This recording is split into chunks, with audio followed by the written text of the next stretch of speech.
নমস্কার বন্ধুরা, কেমন আছেন? আশা করি ভালো আছেন। আজ আমি কাঁকরোলের বড়া করে দেখাবো। গরমের সময় এখন অনেক কাঁকরোল বাজারে উঠে গেছে, তবে এখন কাঁকরোলগুলো কচি আছে, আর এই কচি কাঁকরোল দিয়ে কিন্তু বড়া খেতে ভালো লাগে।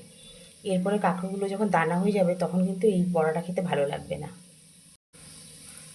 আর এই বড়াটা সন্ধ্যের সময় খেতে ভালো লাগে, আবার ডালের সাথে খেতেও ভালো লাগে।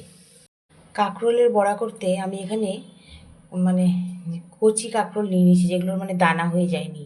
কাঁকরোলগুলোকে ভালো করে আগে ধুয়ে নিতে হবে। ধুয়ে এইভাবে কেটে নেওয়া যায়, এইভাবে কাটলেই বেশি ভালো হয়, আবার গোল গোল করেও কাটা যায়।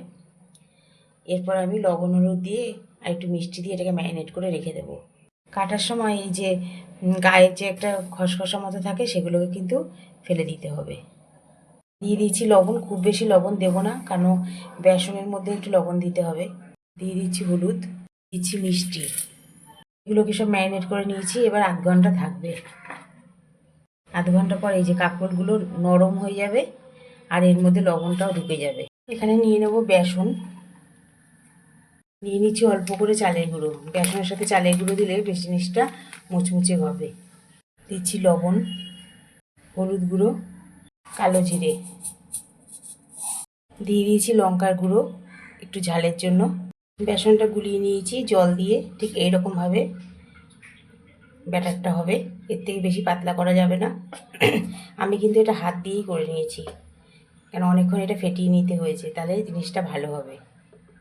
সাদা তেল দিয়ে দিয়েছি, তেলটা গরম হয়ে গেছে।